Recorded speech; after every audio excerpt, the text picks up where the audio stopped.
Meus irmãos, bom dia, graça e paz. Que liberdade a gente tem, meus irmãos, de poder estar hoje de manhã aqui na igreja, poder adorar o Senhor pelo que Ele é, não pelo que Ele pode fazer, exaltar o nome dEle, glorificá-lo, entendendo que por viver num país laico nós não teremos nenhuma polícia aqui na frente perseguindo nós e nos levando prisioneiros, e a gente faz isso com tanta liberdade. Que Deus nos acorde todos os domingos pela manhã para poder ouvir a sua palavra e vir à casa do Senhor, meus irmãos. Já ouvimos tanto hoje sobre missões, o testemunho que Cris deu. Essa série de mensagens, Siga-me, ela foi fundamentada num livro que temos ele por base, do pastor David Platt, que é Siga-me, um chamado de Jesus para a vida eterna. Cada capítulo desse livro tem um texto das Escrituras como uma porção fundamentada, e partindo desse, as mensagens foram construídas. Hoje nós chegamos no capítulo 8º, estarei pregando agora pela manhã e Levi pregará à noite. E esse capítulo em especial fala também sobre missões, fala sobre a grande comissão. E aí eu quero fazer uma pergunta para vocês: o que é a grande comissão? Muitos já ouviram falar, isso soa natural aos seus ouvidos. O que você entende por a grande comissão? Eu quero dar um exemplo muito simples, mas vai ajudar bastante a nossa compreensão. Hoje nós temos em exercício o presidente interino, que é o Michel Temer. E hoje podemos dizer, assim como todos os outros, que ele tem a missão de governar o país. Todos concordam com isso, não é verdade? Ele, embora seja o presidente em exercício, a missão atual dele é governar o país. Entretanto, ele não governa o país sozinho. O presidente eleito comissiona pessoas para governar o país juntamente com ele. Aí quem são essas pessoas? Os ministros, por exemplo, ministro da Educação, Relações Exteriores, ministro da Saúde, enfim. Partindo desse pressuposto, eu faço uma pergunta para nós: de quem é a missão de alcançar os perdidos na face da terra? A missão, ela é de Deus. Deus é o principal interessado em que os perdidos sejam alcançados na face da terra. O primeiro missionário na história da humanidade foi o próprio Deus indo ao encontro do primeiro pecador, e ele disse assim: Adão, onde tu estás? Meus irmãos, Deus é o principal interessado em alcançar o pecador que se esconde muitas vezes. A missão de alcançar os perdidos na face da terra é de quem? É de Deus. Entretanto, Ele compartilhou essa missão de alcançar os perdidos na face da terra conosco. Ele nos comissionou para levar a sua mensagem aos perdidos. Então eu faço uma outra pergunta para vocês: qual é esta mensagem que nós levamos aos perdidos? A mensagem que nós levamos aos perdidos é o reino dos céus. A mensagem que nós levamos para os pecadores é o reino de Deus. Olhem só, meus irmãos, a oração do Pai Nosso, quando Jesus ensina aos discípulos a orarem: Pai Nosso que estás nos céus, santificado seja o teu nome, venha o teu reino.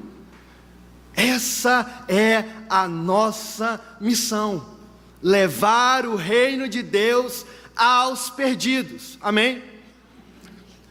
Entendendo isso, fica mais claro agora quando nós utilizamos essa terminologia, a grande comissão. A verdade é que uma missão muito grande, por isso que ela é chamada de grande, foi compartilhada conosco, foi comissionada a nós.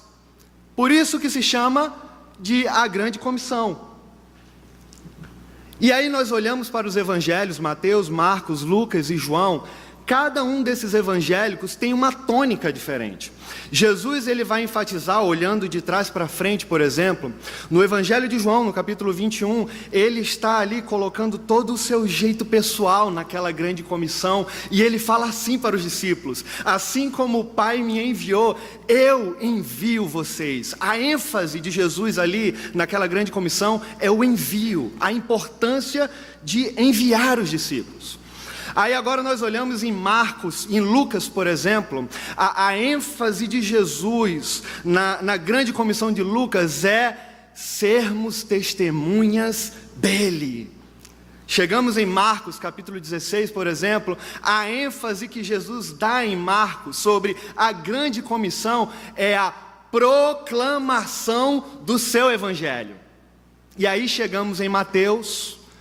Como eu disse, o capítulo 8, que foi sugerido, o texto utilizado como base na proposta do capítulo 8, é o capítulo 28 de Mateus, dos versículos 16 ao 20, que é a grande comissão. E a ênfase que Jesus dá na grande comissão de Mateus é justamente fazer discípulos. E aí, eu quero ler com os irmãos esse texto. Por favor, abra Evangelho de Mateus, capítulo 28, dos versículos 16 até o 20. O versículo 16 diz assim: os 11 discípulos foram para a Galileia, para o monte que Jesus lhes indicara. Quando o viram, o adoraram, mas alguns duvidaram. Então Jesus aproximou-se deles e disse: foi-me dada toda a autoridade nos céus e na terra, portanto, vão e façam discípulos de todas as nações, batizando-os em nome do Pai, do Filho e do Espírito Santo, ensinando-os a obedecer a tudo o que eu lhes ordenei. E eu estarei com vocês até o fim dos tempos. Pai, eu te peço no nome de Jesus, Senhor, pela tua poderosa graça, Senhor, e pela tua misericórdia, que tu venha nesse momento, Senhor, me usar, Pai, para a glória do teu nome. Eu te peço, Jesus, que tu aplique, Senhor, essa palavra aos nossos corações e que tu nos ensine, Senhor, essa importância tão preciosa que o teu Filho Jesus ensinou neste momento aos discípulos, ó Pai. Dessa mesma forma eu te peço que tu prepare os nossos corações para ouvir, Jesus, esses ensinamentos tão preciosos, Senhor. No nome de Jesus, é assim que eu oro, te agradecendo, Pai. Amém.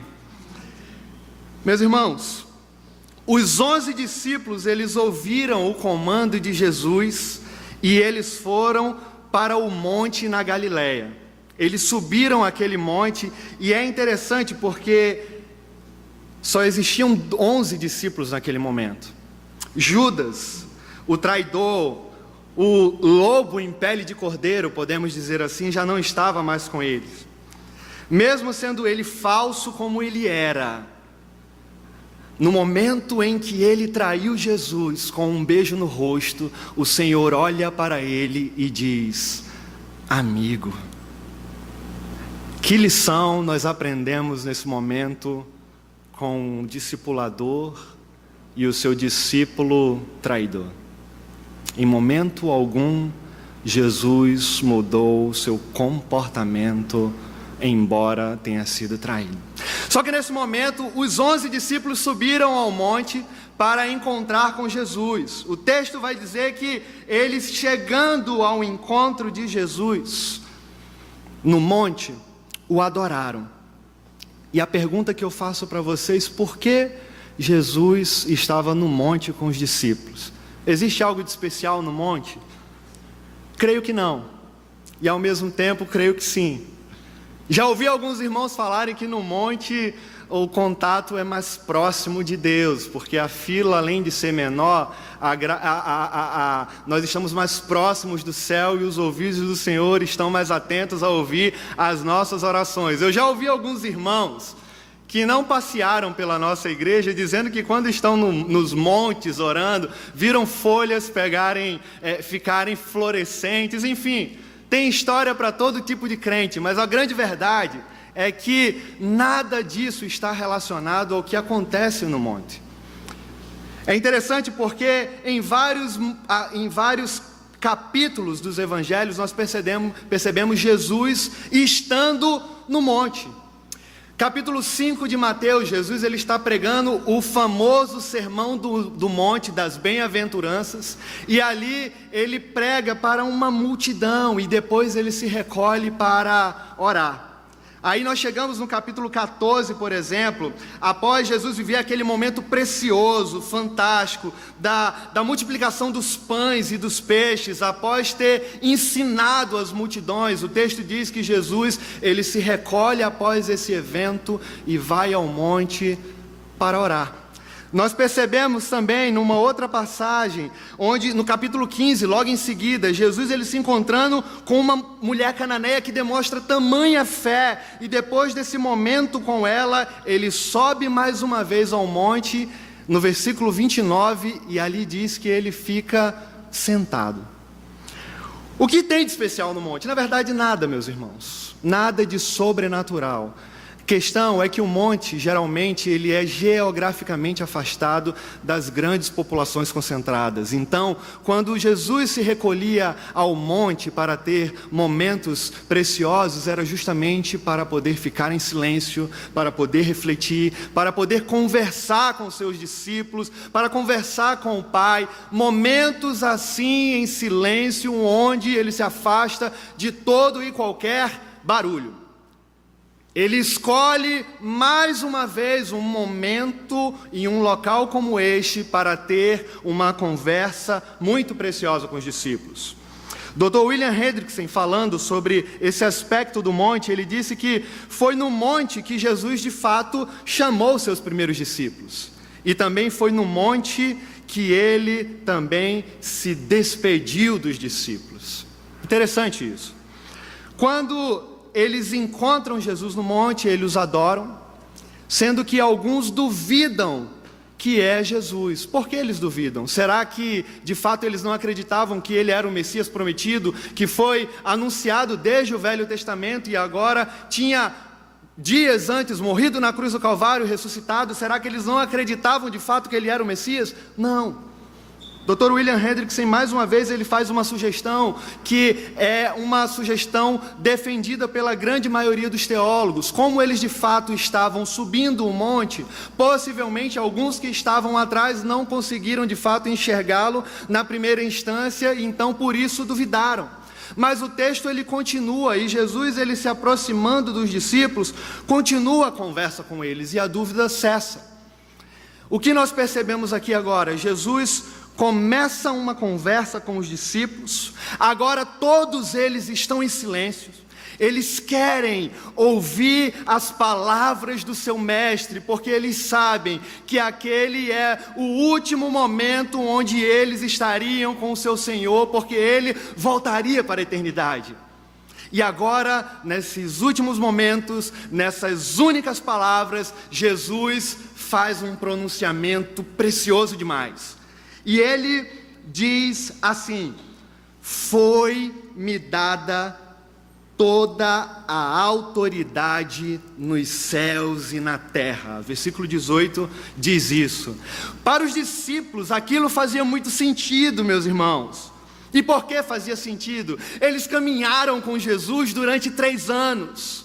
Eles viram Jesus acalmar tempestades. Eles viram o Senhor andar sobre as águas. Em uma das tempestades, em Marcos capítulo 4, eles ficaram apavorados, perguntando uns aos outros: quem é esse que até o vento e o mar lhes obedecem? Em Mateus 14, quando Jesus acalma a segunda tempestade, eles ficam maravilhados e falam: verdadeiramente tu és o Filho de Deus, e começam a adorá-lo. Ele fez a multiplicação de pães, ele expulsou demônios, legiões de demônios. Aquilo fazia todo sentido para os discípulos quando ele abre a sua boca e todos atentos ouvem as suas palavras quando ele diz: Toda a autoridade foi me dada nos céus e na terra. Aquilo, meus irmãos, era como um capim seco pegando fogo no coração dos discípulos. Aquilo era a realidade deles, e a alegria, tamanha alegria que enchia seus corações. O apóstolo Paulo, falando sobre a autoridade de Cristo, ele escreveu assim em Filipenses 2:9: Deus o exaltou sobremaneira e lhe deu o nome que está acima de todo nome. Esse é o Jesus que eu sirvo e é o Jesus que você serve também. Continuando, no local do início, Jesus se reúne para o fim. Percebemos aqui que faltava pouquíssimo tempo para o Senhor retornar ao céu, e este foi o último encontro, suas últimas palavras, e os discípulos estão atentos, e aqui nós aprenderemos 3 lições preciosas que Jesus ensina para os seus apóstolos. A grande comissão, que é a ideia central dessa mensagem, nos ensina a fazer discípulos. Como nós fazemos discípulos, então?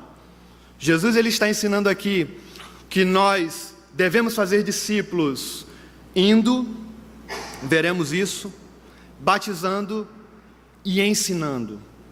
Estes são os 3 ensinamentos que Jesus está fazendo para os seus apóstolos nesse momento. Primeira lição que nós vamos aprender aqui: nós fazemos discípulos indo pelas nações. Versículo 19, a parte A. Prestem atenção comigo. Observem comigo essa primeira lição. Jesus dizendo na primeira parte do versículo 19: portanto, vão e façam discípulos de todas as nações. Algumas traduções, eu não sei qual é a sua tradução, mas algumas das traduções utilizam a palavra ide, portanto, e façam discípulos de todas as nações. A NVI, que é aqui a maioria dos irmãos aqui na igreja utilizam vão. Mas a grande verdade é que no grego, o sentido original dessa palavra, ele está querendo dizer indo por todas as nações. O que é que está querendo dizer então com isso? Na verdade, é que nós fazemos discípulos enquanto estamos caminhando, enquanto estamos indo. Nós não faremos discípulos quando formos. Na verdade, em todo o percurso da nossa vida, por onde caminhamos, estamos em constante movimento, fazendo discípulos.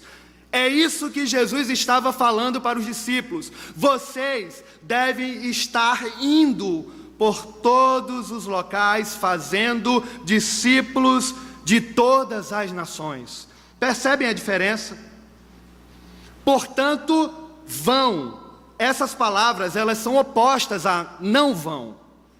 No capítulo 10, Jesus ele está enviando os 12 apóstolos para pregar o evangelho. Mas ele está mandando com um recado muito claro: não evangelize os gentios. Ou seja, não evangelize os que estão fora de Israel. Mas por que ele está fazendo isso? O propósito parece egoísmo, não é verdade? Quando a gente olha para esse capítulo, mas na verdade Jesus ele está fazendo isso porque o propósito de Deus para que a evangelização fosse difundida entre todas as nações era que necessário partisse primeiro de Jerusalém. Por isso que no capítulo 10 ele dá essa ênfase falando: preguem o evangelho primeiro para os de casa. Só que agora Jesus estava cumprindo o seu período ministerial de 3 anos, juntamente com os discípulos, os ensinando, os capacitando. Agora ele voltaria para o Pai. E a liberação seria concluída. O momento de romper as 4 paredes de Israel havia chegado. O momento de quebrar essa limitação geográfica havia chegado. Agora os discípulos começam a ouvir um chamado que antes não fazia sentido para eles, e eles agora ouvem de Jesus as seguintes palavras: vão e façam discípulos de todas as nações. Essa palavra nações no versículo 19, Ela vem da palavra grega etne, que significa o quê? Literalmente significa etnias, significa povos. Percebam isso. Jesus ele está falando de grupos de pessoas, ele não está falando necessariamente de um aspecto geográfico. É tanto que não faz sentido, não faria sentido algum para Jesus e os discípulos naquele momento se ele falasse: vão por todas as nações, dizendo, vá para o Brasil, vá para os Estados Unidos, vá para a Argentina. Não existiam essas nações na época. Ele está falando, vão por todas as etnias, vão por todos os povos espalhados pelo mundo. Estejam caminhando entre esses povos, estejam caminhando entre essas etnias e façam discípulos de toda essa gente. E aí, segundo David Platt, com base nesse livro que nós utilizamos, ele vai dizer que ele vai dizer que muitos estudiosos bíblicos, antropólogos, missionários analisaram essas etnias que são representadas ao redor do mundo e eles descobriram que existem aproximadamente 11 mil grupos diferentes. 11 mil grupos diferentes com características culturais muito similares. É possível ver isso acontecendo, por exemplo, em países como a Índia, meus irmãos. Você pode chegar na Índia, você vê aquela população exorbitante, mas uma diferença étnica absurda em meio àquela grande população. Você chega, por exemplo, em São Paulo, dentro da maior cidade do país, você percebe a grande diferença étnica. Você chega no bairro da Liberdade, ele é um bairro extremamente asiático. Você olha, você vê colônia turca, você vê colônia alemã. Nós estamos misturados hoje em meio a diversas etnias. Eu tive a oportunidade de ir uma vez em Nova York, num raio de 200 metros ali na Times Square, eu ouvi 5 idiomas diferentes, meus irmãos. O que é isso? O mundo se encurtou. Observem que Jesus não estava falando naquela época de geografia específica. Ele estava falando de pessoas, de grupos, de etnias. Percebam? É interessante que quando olhamos para a Bíblia, em Apocalipse 5:9, aqui está dizendo que Jesus ele morreu para resgatar para Deus toda tribo, toda gente de toda tribo, língua, povo e nação. Ele não morreu para uma região específica, ele morreu para pessoas específicas. E é isso que Jesus está comunicando para os seus discípulos. Nós devemos fazer discípulos, meus irmãos, de todas as nações. Nós devemos nos apropriar dessas frases que Jesus utilizou, porque esses verbos que ele utiliza aqui têm uma força imperativa, e nesse caso ele está nos dando um mandamento energético. Ele está nos dando uma ordem. Vocês devem fazer discípulos de todas as nações. Então, para pensarmos em algumas aplicações sobre isso que eu acabei de dizer, entendendo que nós devemos estar caminhando e fazendo discípulos de todas as nações, eu quero citar primeiro um comentarista, William Denker. Eu falei ontem à noite no Café com Palavra sobre ele porque foi muito propício, onde ele cita no livro uma história biográfica dos cristãos missionários, e ele falou sobre a história dos irmãos moravianos. Observem isso comigo. O maior avivamento que aconteceu na história, um dos maiores avivamentos, foi entre os irmãos moravianos. A maior corrente de oração ininterrupta aconteceu entre os irmãos moravianos, onde 100 anos de oração, sem cessar, 24 horas por dia, aconteceu. E nos 20 primeiros anos desse avivamento moraviano, esses irmãos enviaram missionários para mais locais do mundo do que os dois séculos anteriores, reunindo todos os cristãos juntos. Observem isso. Aí ele diz assim: a mais importante contribuição dos morávios foi a sua ênfase no fato de que todo cristão é um missionário. A maior ênfase no fato de que todo cristão é um missionário. E ele deve testemunhar através da sua vocação diária. O missionário deve testificar isso através da sua vocação diária. Se o exemplo dos morávios fosse estudado mais cuidadosamente por outros cristãos, é possível que o homem de negócios tivesse mantido a sua posição e honra na missão cristã mundial em expansão. Aí nós olhamos, meus irmãos, para esses irmãos. Muitos deles se venderam como escravos para que missionários na África fossem alcançados pelo Evangelho, pudessem ouvir a mensagem do Evangelho.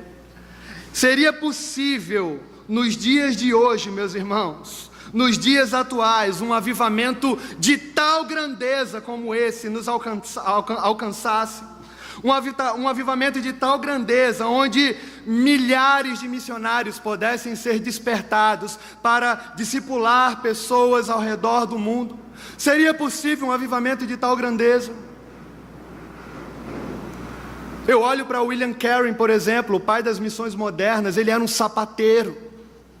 Quem era o William Carey? Um sapateiro, meus irmãos. E quando ele chega na Índia, ele começa a pregar o Evangelho, ele vai para praças públicas, ele aborda pessoas, ele discipula pessoas, e mais do que isso, o William Carey, ele funda creches, escolas, ele desenvolve um projeto de uma construção bancária para que favorecesse os mais carentes e eles pudessem ter microcréditos para poder produzir e desenvolver os seus negócios, e ao mesmo tempo ele canaliza toda essa sua compreensão acerca da importância e a influência que o cristão precisa exercer na sociedade. Ele entende que tudo isso precisa ser canalizado para a glória de Deus. E ele começa a atuar em diversas áreas, entendendo que tudo isso serve para a proclamação e glória do nome do Senhor. Talvez você fique perguntando: como eu faço discípulos? Como eu devo fazer discípulos? Eu não sei pregar, eu não sei cantar.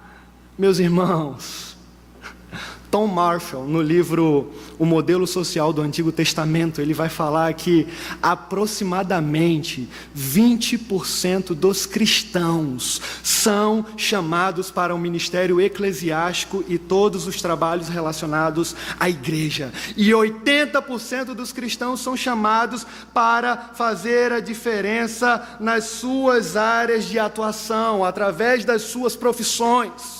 Como nós fazemos discípulos então, meus irmãos? Como nós podemos levar a sua mensagem para os não alcançados?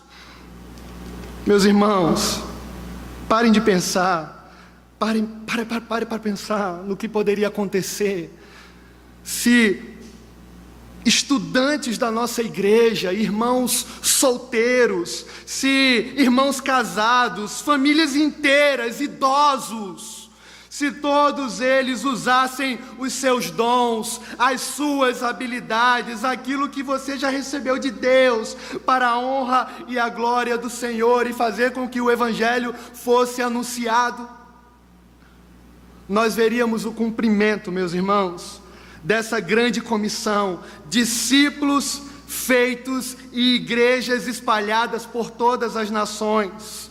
Vamos pregar o Evangelho de Cristo, meus irmãos. Vamos pregar o Evangelho de Cristo, entendendo que o Senhor já nos deu muito.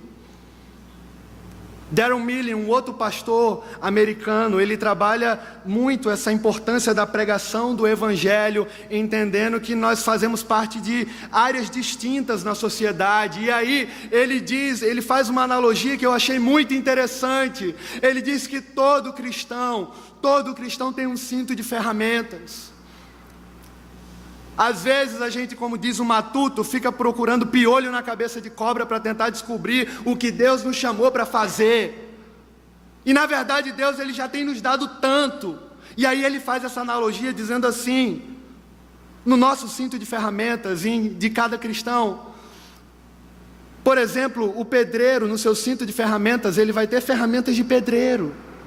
O médico, no seu cinto de ferramentas, ele vai ter materiais de médico, estetoscópio, aquele negocinho que eu esqueci o nome para medir a pressão, enfim. Arquiteto vai ter materiais de arquiteto. O que nós temos em nosso cinto de ferramentas? Deus, Ele nos dotou de habilidades, nos deu talentos naturais, nos deu dons. Às vezes ficamos procurando fora, perguntando como podemos servir ao Senhor, e na verdade Ele já nos deu tanto, meus irmãos. Pare de ficar procurando fora, quando na verdade nós já temos tanto. Olhe para o que você tem, olhe para as suas habilidades naturais, olhe para aquilo que tudo que o Senhor já lhe deu e você tem em abundância. Olhe para isso, refletindo que você deve glorificar a Deus e fazê-lo conhecido com base no que você já tem. E partindo desse pressuposto, o que nós temos de mais precioso é o seu Evangelho. O que nós temos de mais precioso é a sua palavra. Eu estou aqui tocando em aspectos relacionais do dia a dia, habilidades. O mais poderoso já foi compartilhado conosco, meus irmãos, que é a sua palavra.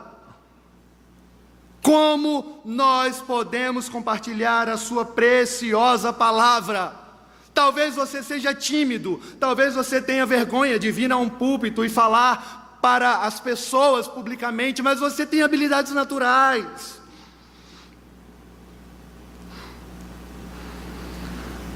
Não espere ter algo para fazer. Jesus já tem compartilhado muito comigo, já tem compartilhado muito com você. Quais são as habilidades naturais, meus irmãos, que o Senhor já te deu? Quais são? Por que você as tem? Você já parou para pensar nisso? Por que eu tenho essas habilidades? Eu tenho glorificado a Deus com elas? Pense nisso. Jesus nos convida a caminhar fazendo discípulos, então nós precisamos ir. Está na hora de ir, meus irmãos. Segunda lição que nós aprendemos aqui na parte B desse versículo, na segunda parte desse versículo. Nós fazemos discípulos batizando. Primeira parte, Jesus diz, portanto vão, façam discípulos de todas as nações. Segunda parte, batizando-os em nome do Pai, do Filho e do Espírito Santo. Aqui nós percebemos que o verbo principal e o coração dessa passagem, como eu já disse, é fazer discípulos. Aqui nós percebemos que, subordinado a este verbo, encontramos a seguir os verbos batizar e ensinar.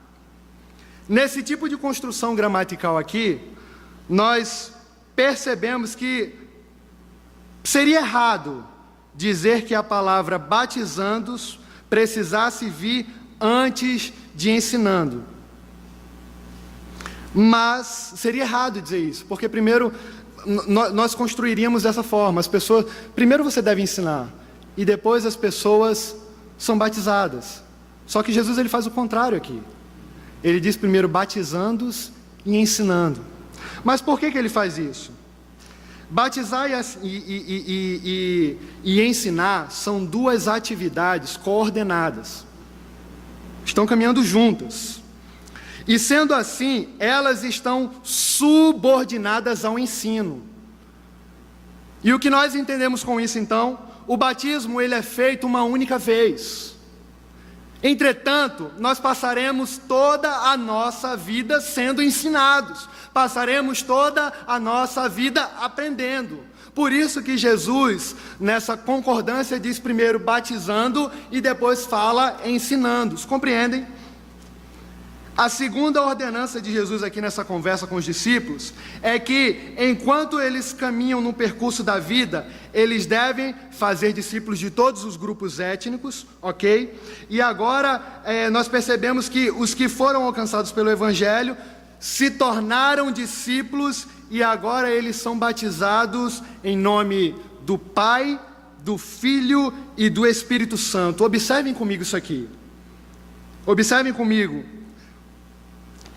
A circuncisão no Velho Testamento, ela foi um ato de justiça de Deus que foi aceito pela fé entre o seu povo. E aqui nós olhamos, por exemplo, em Romanos 4:1, Paulo dizendo que o batismo ele tomou o lugar da circuncisão. Então, quando é que o batismo ele deve ser considerado como um ato e justiça de fé? Quando as pessoas de fato passam a ter fé, acreditando que Jesus morreu pelos seus pecados e agora eles comunicam publicamente para todas as pessoas que de fato Jesus morreu pelos seus pecados e agora eles querem demonstrar publicamente através do batismo. E agora eles estão demonstrando para todos que são de fato filhos de Deus, reconhecendo a sua obra salvadora na cruz. Por isso que Jesus fala, vocês vão fazer discípulos de todas as nações. Eles foram alcançados pelo meu evangelho. Em seguida, depois deles entenderem o processo da salvação, eles serão batizados, mas serão batizados em nome do quê? Em nome do Pai, do Filho e do Espírito Santo. E aqui nós percebemos em um dos textos das Escrituras a poderosa manifestação da Trindade. E aqui nós percebemos que Deus ele é três divinas e co-iguais pessoas que dividem um único ser. Isso daqui é uma consideração muito cuidadosa, meus irmãos, das Escrituras, porque ela revela a doutrina da Trindade que é fundamentada e ela molda e informa a todos os que a Bíblia nos ensina acerca de Deus. E prestem atenção nisso. Quando as pessoas publicam, reconhecem mediante a população que Jesus é o seu Senhor e elas estão nesse processo de serem batizadas, elas estão fazendo isso entendendo que o Deus Trino, Pai, Filho e Espírito Santo será o sinal e o selo de Deus. E agora nós percebemos, que o Pai, ele adota o pecador, que somos nós, como herdeiro. Nós percebemos que o Deus Filho, ele leva os pecados de todos nós com o seu precioso sangue. Nós percebemos que o Deus Espírito Santo habita o pecador como eu e você, e agora ele começa a nos santificar, a mudar a nossa vida e fazer com que nós possamos andar de graça em graça, olhando para ele. É por isso que entendemos a importância do batismo. É por isso que nós fazemos isso publicamente, reconhecendo o que ele fez por nós. Fazendo algumas aplicações com relação a esse ponto, eu poderia dizer que nós não podemos nos envergonhar, meus irmãos, do que Jesus fez por nós. Nós, como discípulos de Cristo, não podemos fazer isso. Em Marcos 8:38, ele disse assim, porque qualquer que se envergonhar de mim e das minhas palavras, também o Filho do Homem se envergonhará dele quando vier na glória de seu Pai com todos os santos anjos.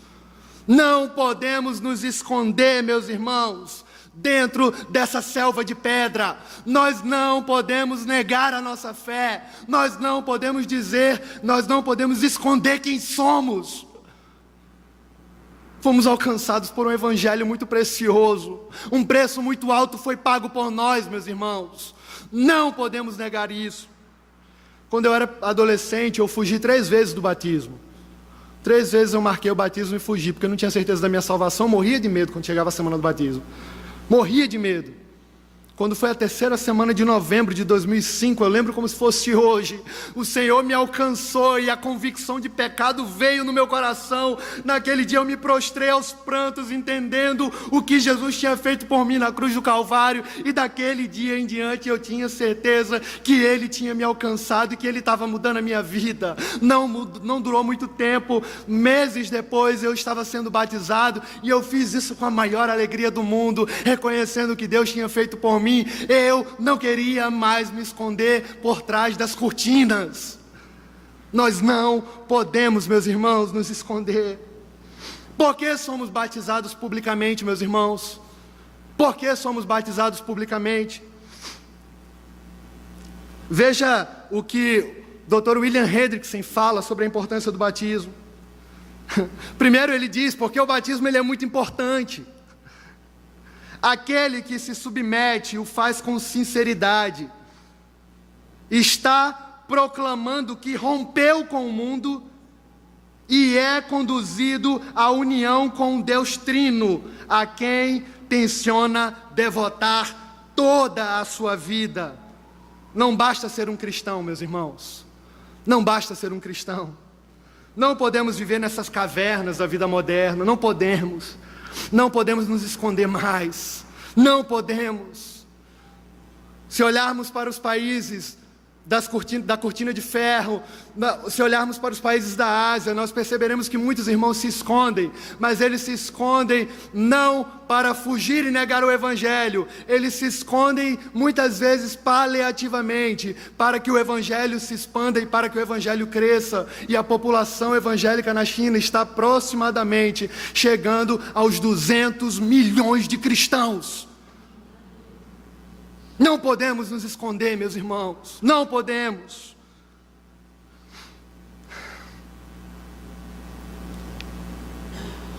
Terceira lição que nós aprendemos aqui. Estamos chegando ao fim. Jesus ensinando para os discípulos também. Ele se vira para os discípulos e ensina que tanto eles como nós fazemos discípulos ensinando-os a obedecer. Versículo 20. Na primeira parte do versículo 20, Jesus ele está compartilhando com seus apóstolos que para fazer discípulos é preciso ensinar. Ele diz, ensinando-os a obedecer tudo aquilo o que eu lhes ordenei. O cristão ele só pode se considerar cristão, meus irmãos, de fato, após uma pessoa ser batizada. Mas olhando para as palavras de Jesus, eu pergunto a vocês, o que é que Jesus ensinou a obedecer? O que é que Jesus está querendo ensinar aos discípulos? Vocês têm que ensinar os outros a obedecerem. A obedecer o quê? Preste atenção, o propósito de Jesus não era que as pessoas estivessem conscientes a respeito dele. Isso qualquer universidade pode fazer, qualquer ateu pode falar acerca de Jesus e o outro passar a ser consciente acerca de quem é Jesus. O propósito de Jesus aqui é que nós possamos ter obediência e submissão a Ele. Obediência e submissão a Ele. Observem o que Ele diz, que nós devemos ensinando-os a obedecer. Algumas versões vai falar guardar. Obedecer ou guardar envolve testemunho, envolve oração, envolve pastoreio, meus irmãos, envolve relacionamento. Envolve relacionamento. Isso é bastante diferente de estar consciente acerca de Jesus. Percebam isso. Percebam. Aí agora nós olhamos para os evangelhos. Veja o que Jesus fez, meus irmãos, durante 3 anos caminhando com os discípulos. Ele lava os pés dos discípulos, ensinando a importância do perdão, ensinando a importância do serviço. Ele agora ensina Pedro e os demais discípulos, agora sim, eu falei perdão antes. Ele ensina os discípulos acerca da importância do perdão. E Pedro, confuso, pergunta, Senhor, se uma pessoa me fizer mal durante 7 vezes no dia, eu vou ter que perdoar 7 vezes a pessoa? Ele fala, não, Pedro, é muito mais do que isso. Ele usa essa analogia dizendo, pode ser até 70 vezes 7, mas o que ele estava querendo dizer ali é, se todas as vezes que alguém lhe fizer mal durante o dia, e ela vier lhe pedir perdão, perdoe, Pedro, porque nós precisamos perdoar. Aí nós olhamos, ele come com um corrupto pecador de impostos, enquanto todos os criticavam, meus irmãos. Ele nos garantiu dizendo, aquele que vem a mim de modo algum o lançarei fora. Meus irmãos, aquele que vem a mim, eu saciarei sua fome, saciarei a sua sede. Quem é esse Jesus, meus irmãos? O que ele está querendo ensinar aos discípulos?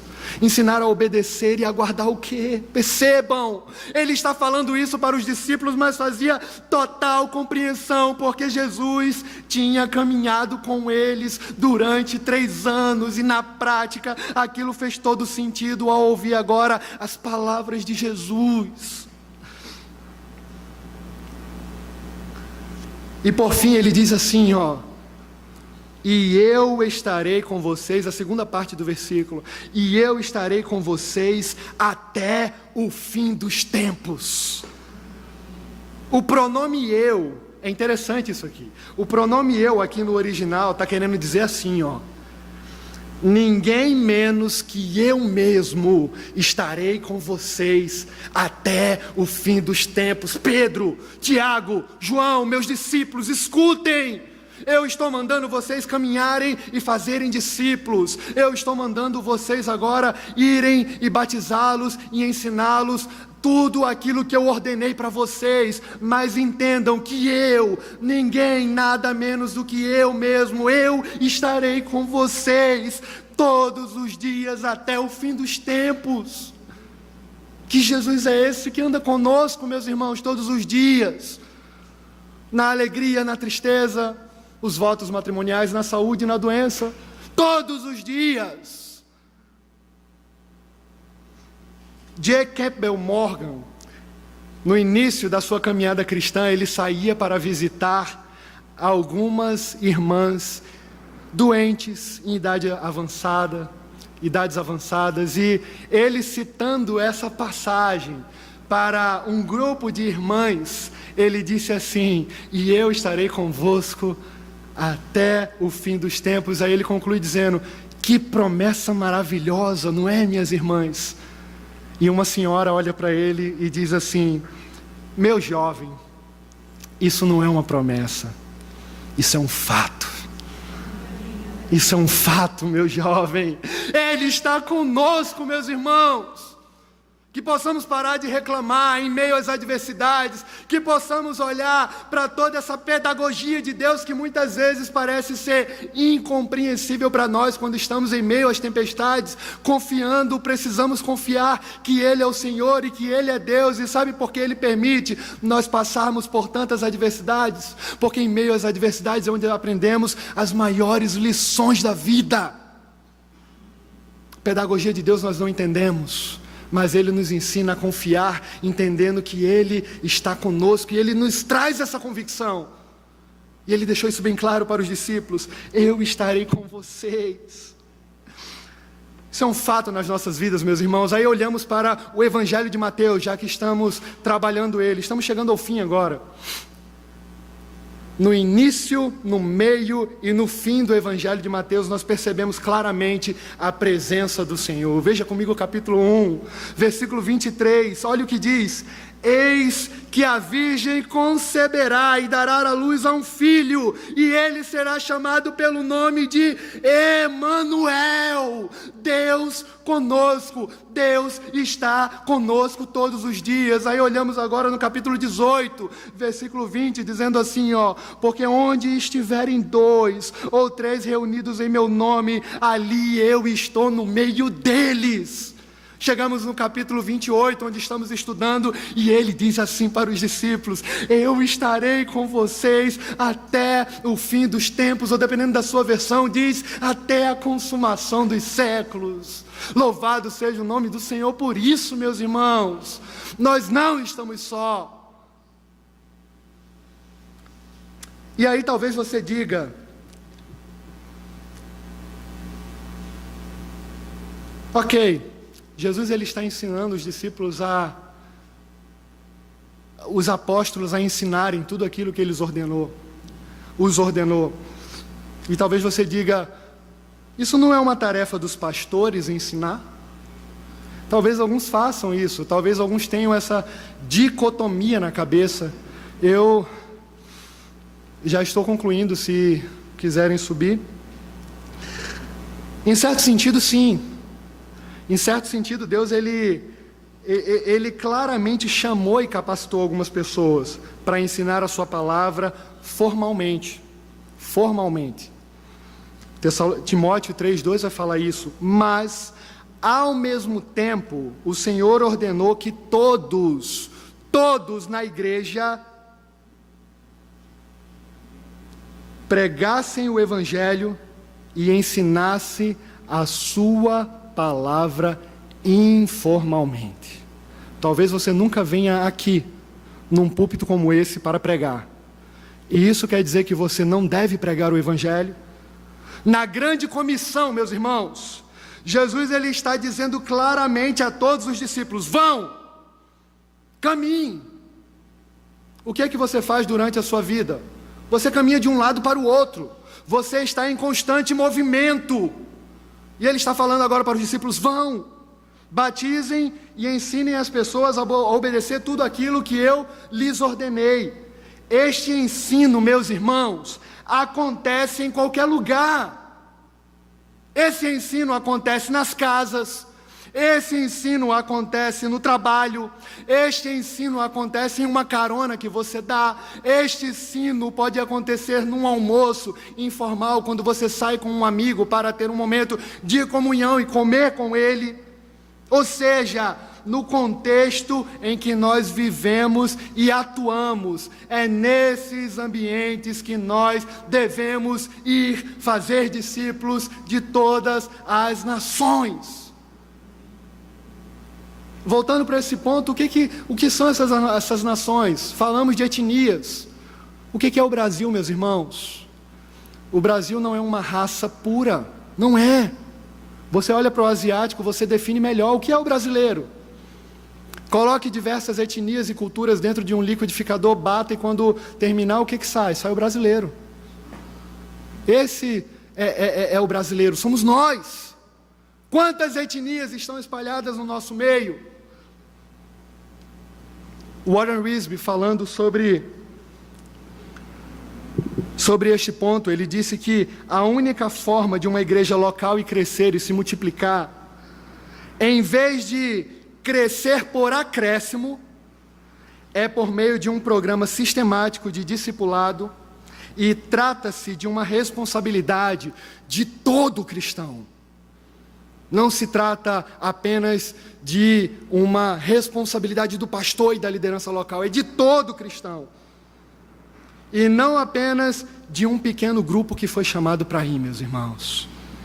Essa é a nossa missão, de compartilhar o Evangelho de Cristo e fazê-lo conhecido. Hoje nós temos pequenos grupos aqui na igreja. Se você não faz parte ainda de um pequeno grupo, se envolva, interaja com ele, faça parte. Tem sido uma bênção. O pequeno grupo dos jovens aqui no bairro dos Estados tem sido tão preciosas as nossas reuniões, meus irmãos, de confessar as necessidades, as dificuldades, de um orar pelos outros, de você também compartilhar o que Deus tem feito, e ao mesmo tempo nós temos essa oportunidade de levar pessoas que não são evangélicas. Isso tem acontecido. Meus irmãos, nós precisamos nos movimentar. É isso que Jesus está falando, vão. Que possamos viver uma comunidade da fé, preenchendo as nossas conversas com a palavra de Deus. Pode ser na casa onde trabalhamos ou em qualquer outro lugar, meus irmãos, por onde você andar.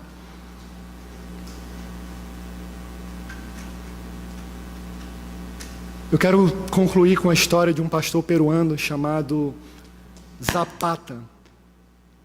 Esse pastor, ele era cego, ele já faleceu pelas suas limitações físicas. Eu não posso dizer que ele era paralítico, porque na verdade ele não movimentava todo o seu corpo. Ele parecia um pedaço de pau, corpo ressecado, literalmente duro, nem o pescoço movimentava. E ele falava muito ruim, com bastante dificuldade. Ele conheceu o Evangelho ouvindo através de pessoas que falavam todos os dias, liam para ele o Evangelho.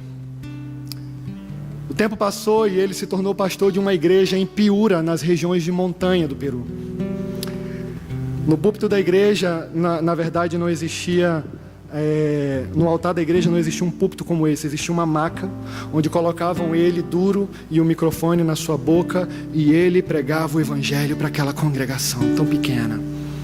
Dia de evangelismo, colocavam ele em cima da boleia de um caminhão e ele subia as montanhas para pregar o evangelho de Cristo.